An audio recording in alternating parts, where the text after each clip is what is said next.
నమస్కారం. చిన్నారి ఛానల్ ప్రేక్షకులకు స్వాగతం. హాయ్ పిల్లలు, ఎలా ఉన్నారు? నేను ప్రతి ఎపిసోడ్లోనూ చెప్తున్నట్లుగానే ఈరోజు ఎపిసోడ్లో కూడా మీకు ఒక మంచి నీతి కథ గురించి చెప్తాను. సరేనా? కథను జాగ్రత్తగా వినండి. అందులో ఉన్నటువంటి నీతిని గురించి తెలుసుకోండి.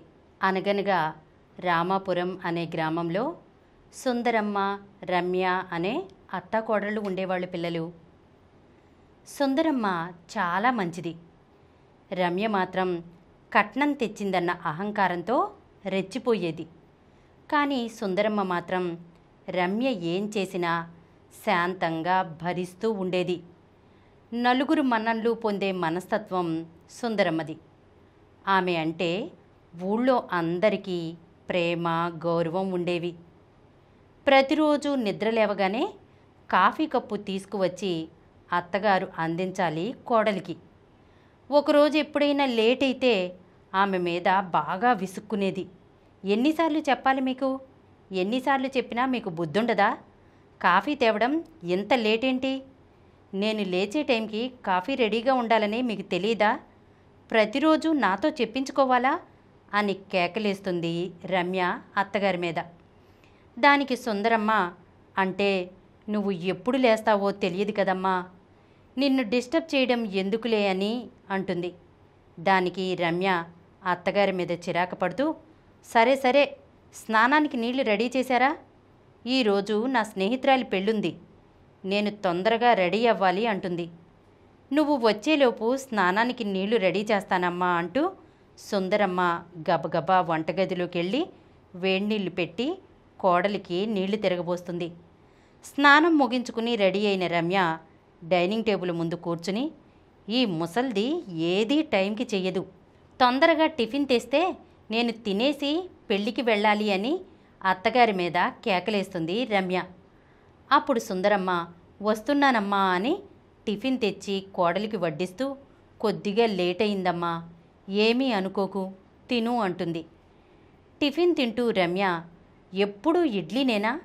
టిఫిన్ మార్చొచ్చు కదా, రోజు ఈ ఇడ్లీ తినలేక చస్తున్నా అని అత్తగారిని విసుక్కుంటూ, సరే నేను పెళ్లి దగ్గర నుండి అటు నుండటు మా అమ్మ వాళ్ళింటికి వెళ్తాను అని చెప్పి రమ్య వెళ్ళిపోతుంది. అత్తగారు దీనంగా నా కోడలు ఎప్పుడు మారుతుందా అని ఆమె వెళ్ళే వైపే చూస్తుంటుంది. పెళ్ళైపోయాక రమ్య వాళ్ళ అమ్మగారింటికి వెళ్తుంది. రమ్యను చూడగానే ఆమె తల్లి ఆనందంగా, రమ్య ఎలా ఉన్నావమ్మా? అల్లుడుగారు నిన్ను బాగా చూసుకుంటున్నారా? మీ అత్తగారు ఎలా ఉన్నారు అని కుశల ప్రశ్నలు అడుగుతుంది. దానికి రమ్య, నాకేం పర్వాలేదు, నన్ను బాగానే చూసుకుంటున్నారు, అయినా ఎందుకు చూడరు, బోలెడంత కట్నం పోసి కొన్నాను కదా అంటుంది. దానికి తల్లి, అదేంటే అలా అంటావు, ఆడపిల్ల అత్తగారింట్లో అణుకువగా ఉండాలమ్మా అంటుంది.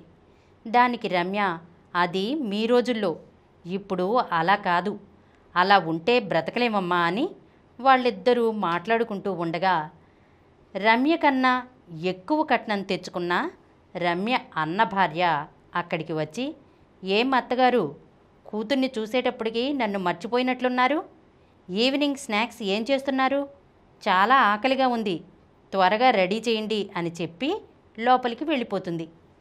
వెంటనే కంగారుగా రమ్య తల్లి వంటగదిలోకి స్నాక్స్ చేయడానికి వెళ్తుంది.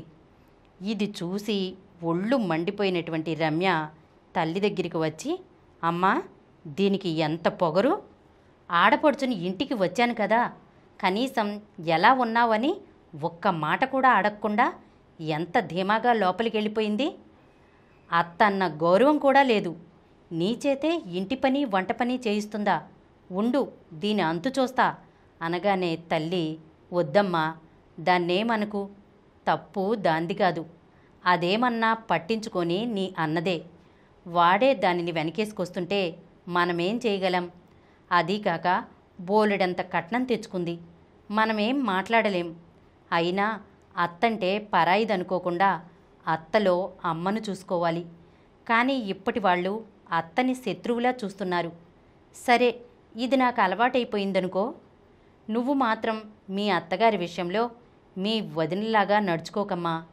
ఎందుకంటే పెద్ద వయసు వస్తుంది, వయసు పైబడిన కొద్దీ తను పని చేసుకోలేని స్థితిలో ఉంటే మనం వాళ్లకు భారం కాకూడదు. మనమే వారికి సహాయపడాలి. నువ్వు మీ అత్తగారిలో అమ్మను చూసుకో, సరేనా అంటుంది. రమ్య దిగులుగా సరే అమ్మా, నేనెళ్ళొస్తాను అంటూ అత్తగారింటికి వస్తుంది. అప్పటి వరకు కొద్దిగా విశ్రాంతి తీసుకుంటున్న సుందరమ్మ కోడల్ని చూడగానే హడావుడిగా లేచి, ఇదేనా అమ్మ రావడం, ఉండు కాఫీ పెట్టుకొస్తాను అంటూ సుందరమ్మ గబగబా వంటగదిలోకి వెళ్ళి కాఫీ కప్పుతో తిరిగొచ్చి రమ్యకిస్తూ, ఇదిగో తాగమ్మా, అమ్మ వాళ్ళందరూ ఎలా ఉన్నారు అని అడగగానే రమ్య కన్నీళ్లు పెట్టుకుని అత్తయ్య గారు అంటుంది. ఎప్పుడూ ఆ పిలుపు విన్నటువంటి సుందరమ్మ ఆశ్చర్యంగా, ఇది నిజమేనా, నువ్వేనా ఇంత ఆప్యాయంగా నన్ను అత్తయ్య గారు అంటున్నది అంటుంది.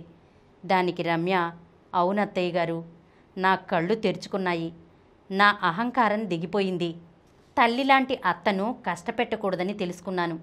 ఈ రోజు నుండి మీరు నాకు అత్త కాదు, అమ్మ.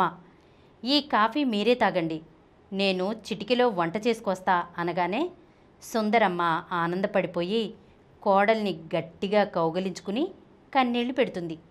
ఇక ఆ రోజు నుండి కూడా అత్త కోడళ్ళిద్దరూ తల్లి కూతుళ్ళలాగా సంతోషంగా ఉంటారు. పిల్లలు, ఈ కథ విన్నారు కదా, ఏమర్థమైంది పిల్లలు మీకు ఈ కథ ద్వారా? పిల్లలు, అహంకారం పనికిరాదు. పెద్ద వయసైన అత్తగారులను వేధించడం కరెక్ట్ కాదు. అలాగే అత్తగారులు కూడా కోడళ్లను వేధించడం కూడా కరెక్ట్ కాదు. కోడలు అత్తగారిని అమ్మలాగా, అత్తగారు కోడల్ని కూతురులాగా చూసుకుంటే ఆ కుటుంబం సంతోషాలతో వెల్లివిరుస్తుంది. అత్తా కోడళ్ళిద్దరూ కలిసిమెలిసి పనిచేసుకుంటూ ఒకరి కష్టసుఖాల్లో ఒకళ్ళు పాలు పంచుకుంటూ కలివిడిగా ఉంటే అందరూ సంతోషంగా ఉంటారు పిల్లలు. అంతేకాకుండా అబద్ధాలు ఆడకూడదు, ఎవ్వరినీ మోసం చేయకూడదు, సత్ప్రవర్తనతో మెలగాలి, సరేనా? ఇలాంటి మరొక చక్కని నీతి కథతో వచ్చే ఎపిసోడ్లో కలుసుకుందాం. ఈ కార్యక్రమం మీకు ఎంతో నచ్చింది కదా. ఇటువంటి మరిన్ని వీడియోల కోసం అనతి కాలంలోనే 20 కోట్లకు పైగా వ్యూస్ సాధించిన సమరం ఛానల్ సమర్పించు సమరం చిన్నారి ఛానల్కు సబ్స్క్రైబ్ చేయండి, లైక్ చేయండి, మీ ఫ్రెండ్స్కి షేర్ చేయండి. అలాగే ప్రక్కనున్న గంట సింబల్ని ప్రెస్ చేయడం మర్చిపోకండి.